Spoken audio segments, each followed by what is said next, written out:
Okay, quick demonstration now on commentary driving, which is a tool to help full license holders, to help experienced drivers, and also to help learners coming up for tests to really concentrate on the road ahead and take in all the conditions. What we tend to do if we're trying to lower our risk on the road and prevent accidents happening is COAST. If you think of the acronym COAST: concentration, observation, anticipation, space and time. Now, before I've even started the engine, I'm already risk assessing as I'm getting into my car. That's what I usually do, and I'm checking the weather. So I'm looking at the road ahead. Conditions are good. I'm not expecting to brake any earlier or to have to do anything slightly different in my driving, but I am on a housing estate. Now, when we're on a housing estate, we've always got to look out for vulnerable road users. One of the most common things that happen is children running out. So please don't blame the child. Children have an inability to risk assess when there's a more attractive option around, such as a ball running into the road, as do dogs and people. But it's up to us as drivers to look out for other people. So I'm just going to start my engine up there. It's electric, so it's very quiet. A little check over my shoulder. All you full license holders out there, please remember to check your blind spots. One of the first things I notice when I'm doing fleet training, that blind spot check's been omitted. Okay, moving into position because it is that person's priority, but I'm still going slow. 20 miles an hour in this area is too fast. So I'm looking at the road ahead because I haven't got good visibility. I have now of the pavement. It's just opening up on the near side now. But I'm already predicting a child's going to run out at the mouth of that junction, or a cyclist is. Don't forget, there's new rules in the highway code now. I'm going to go left, so I'm checking my mirrors, I'm signalling. I'm already looking for someone running across the mouth of that junction. I'm not just looking for cars, which I see time and time again as people are coming in. Fantastic, we've got a horse to our left. I've got a child there as well on a bike. We've got a man and a dog, all safe. Looking at the road ahead, we've got a horse now. So we know in the highway code it says 10 miles an hour for a reason. I'm going to give them even more space and go even slower because it's not appropriate to overtake at the moment. I'm going to wait for the van. He looks like he's in a rush, and van drivers are generally working for a living, so I tend to give them a bit of leeway in terms of giving way, especially in this area here. We can see the horse is misbehaving already. I think he's a little bit concerned about me, so I'm just going to hold off here and to see what happens now. Okay, the horse has started moving, so I'm just going to slowly move off now. We've got a pedestrian on his phone to the right, pedestrians on the near side, one with his back to me. I'm going to presume they can't see or hear me, and he is just about to step out onto the road there. I'm going to hold back, just making eye contact there, and I may as well wait again. I think the horse is a little bit concerned. There we go. Ordinarily I wouldn't necessarily give way to pedestrians there at that, because they weren't at a junction, but it made sense. Horse is in his own world. And again, I'm looking for people as I'm coming into the junction now. So looking ahead now to the furthest point I can see to be clear, which we call our limit point, is right by the white BMW. So that's an area I need to focus on to think, could I stop if I had to?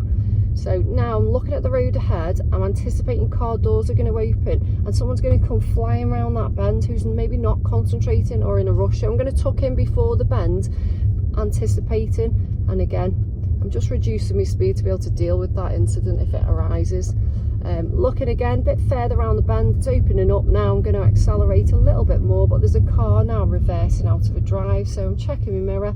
I've slowed down and I'm going to give way. This is the kind of thing that tends to happen. It is a Sunday today.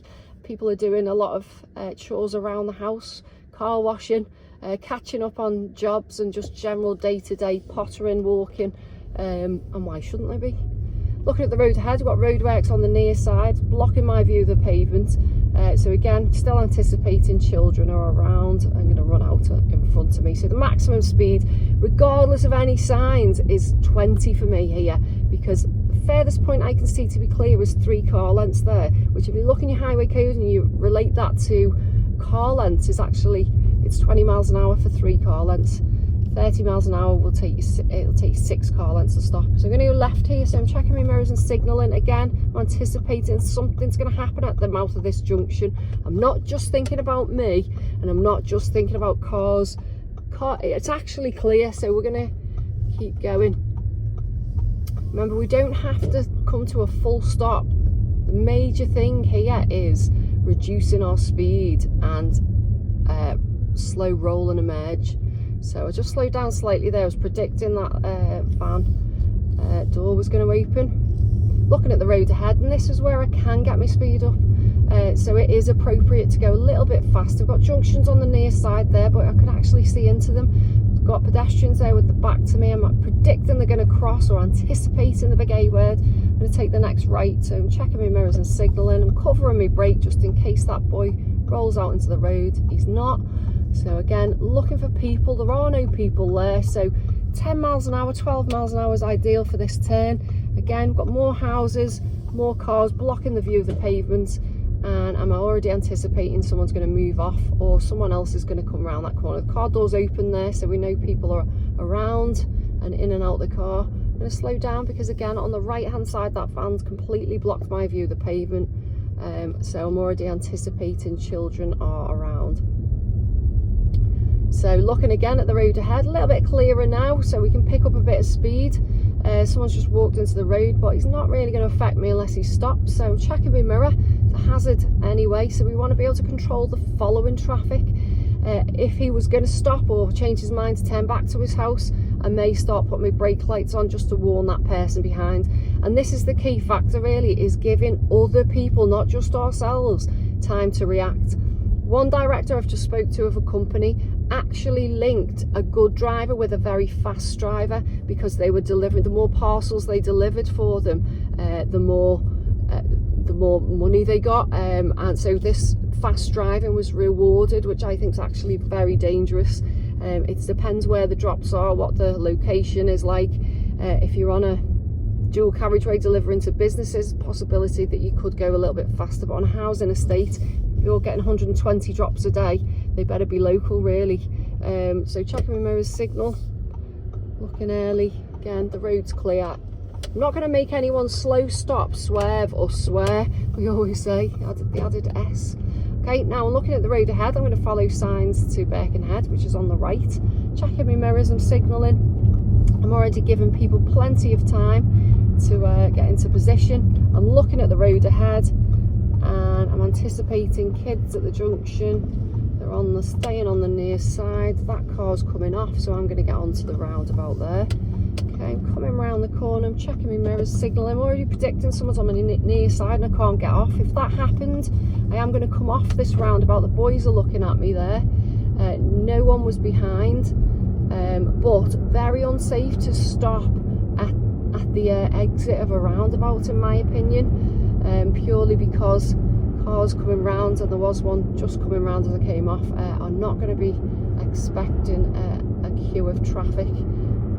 So looking at the road ahead now, nice view of the pavement, except for my left near side now, just opening up. I'm going to go straight on, so I'm gently braking already. I'm coming in, I'm looking for people crossing, looking early.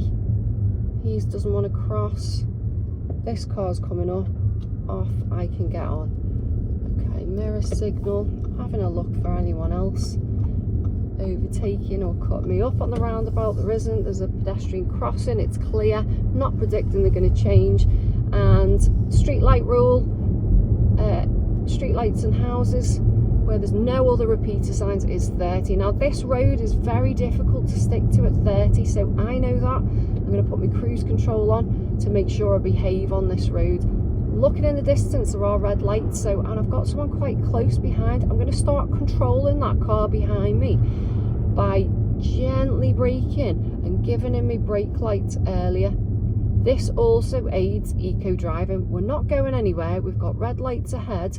They are changing, but I've not had to use too many gears. I've not had to accelerate too hard or brake too hard. So I'm adding to the longevity of the parts on the car as well. Not to mention saving fuel. Looking at the road ahead now, so scanning the crossing. I'm checking my mirror. Not predicting they're going to change, but they could. I'm right up at the speed limit now, but the lights in the distance have changed, so again, no point in accelerating. In fact, the more I can leave between that interim period, or increase the interim periods between my brake and my gas, the better really. And the earlier I can start braking really gently, less wear and tear, more likely that person behind has reacted to me because they've got the brake lights on. And also I'm going to leave enough room that I've not had to stop again for another set of lights. We always leave enough room behind the car of tyres and tarmac, we say. Okay, looking at the road ahead there now. Got green lights. Now when we see green lights, we don't think I've got to get through, I want to get through. We're going to think, you know what, they're going to change, let's be realistic. So checking my mirrors, I'm looking at the road ahead, I'm covering my foot brake, and I'm looking for the point of no return. About 2 car lengths, it's here now. So if they changed after that, I need to go through, otherwise highly likely I'm going to lead to an incident there when people are behind. So I'm checking my mirror now. The person behind's moved away, so I'm slowing down, looking early. Still going to roll into situations though, so we're looking out for other people. No one's there to the right, so I'm going to continue moving. Mirror signal. Looking at the road ahead, I'm scanning the crossing already. Pedestrian on the right, but he's not waiting to cross. And there are lights ahead, so again, early brake lights on for the following traffic.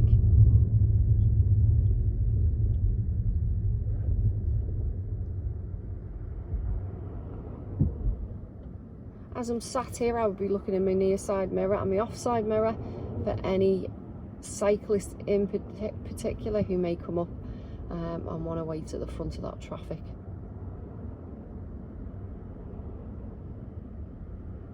Again, not an opportunity to check my mobile phone, which I see a lot of people, in fact the person behind is doing it right now.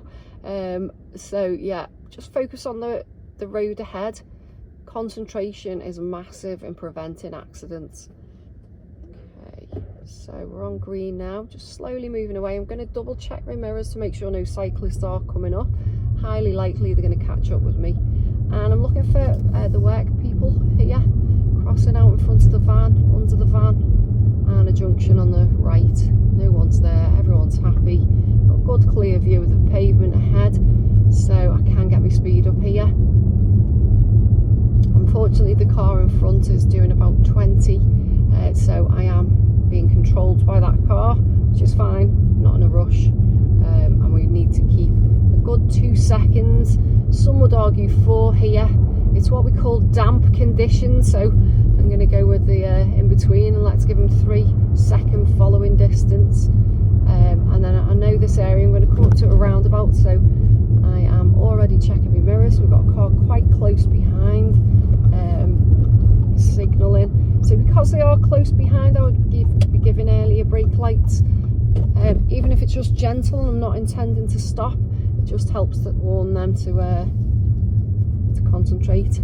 Okay, checking my mirrors. I'm checking my near side mirror. I'm signalling off, and I'm looking at the road ahead. The lane is just pulled out in front, so I'm going to give them some room. Please remember, everyone, you were a learner once, and as frustrating as they can be being behind a learner, we've just seen one incident that happened a few weeks ago in Birkenhead, where someone got frustrated behind a learner driver doing 20, overtook at the wrong time at a junction, collided with another car that overturned and ended up on its roof.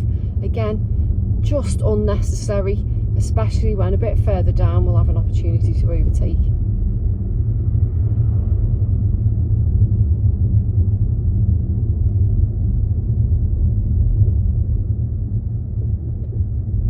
So good opportunity now to show you the 2 second rule. or 4 seconds if you wanted, if you were guided by that, it being wet. I think it's dry now. It's fairly dry on the road, so I'm happy with the 2 second rule. So we let the car in front go past the marker. So like this next lamppost we're coming up, so we'll let it go past. Then we say only a fool breaks the 2 second rule, and we shouldn't have met the same point until we've finished saying that sentence. Works at any speed, very easy to do on a day-to-day basis, but again gives us more reaction time. Highly likely that learner will make a mistake and could even press the foot brake instead of the gas. It has happened to me as an instructor for 21 years. It has happened even with the best learners that you have. So I'm just putting my brake lights on a lot earlier. I've got a car behind and I'm looking for tyres and tarmac. Again, I'm looking at the near side mirror and looking for any cyclists, and I'm already predicting maybe an emergency vehicle or someone will jump the lights. It has happened on a lesson to me before where I had to slam on the brake because someone misread the lights here, and at the next set as well, and just went through on red. So learner's taking a little bit long to move off, predicting that's probably a manual vehicle there in front, so they're taking a little while to get the bite.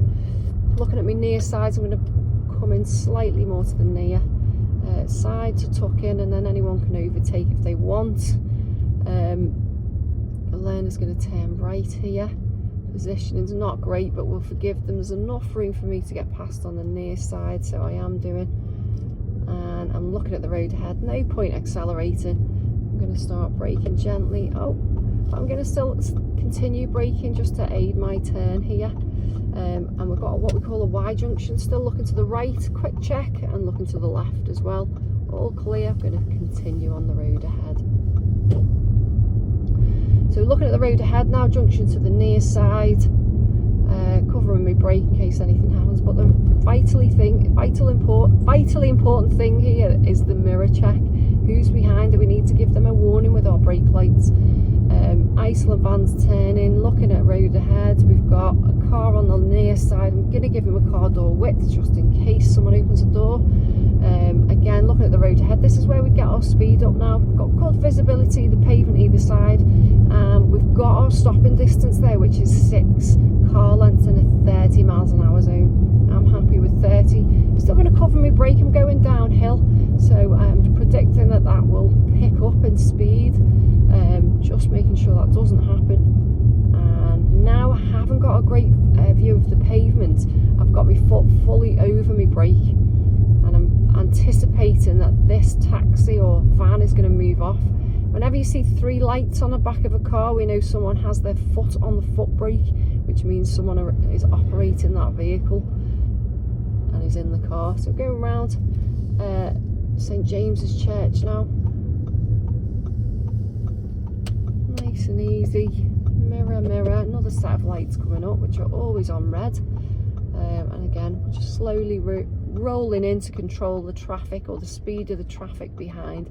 Don't forget, as you improve with your driving, you can control traffic around you. If people are annoying you, just pull in, let them go. Okay, looking for pedestrians here, and I'm going to pull into Asda car park. The poor pigeon there, seagull. Okay, checking my mirrors, and I'm watching this boy here is going to cross in front. I'm going to give him that opportunity to do so if he wants to. I'm not going to wave him on though. Van's parked, so he's pushing pedestrians out, scanning the crossing there, and I'm going to go round to the left. So again, I'm keeping an eye on that boy who's just walked out across the road. He's still behind me there, and again, I'm just coming in, and we're talking walking pace now into a car park. The reason why that more manoeuvres have come into testing car parks was due to the amount of crashes that were happening, and this is why we're introducing learners now to busier car parks. So it is quite important that we're nice and slow. We teach everyone to come in walking pace, looking for the inevitable, which to me is people reversing and people walking out in front of us. So I'm just going to reverse this vehicle. But before I do that, I'm checking over both shoulders. I'm not just looking at my parking space and my camera, I'm looking for people. Okay, I'm looking at the rear now, and I'm just making eye contact with someone else, and I'm into the car parking space. Just looking at my rear view mirror, just doing a little pause, trying to correct it a little bit now. And that's it, I'm in. Handbrake neutral, turn off the engine, and that's me done. Hope this helps.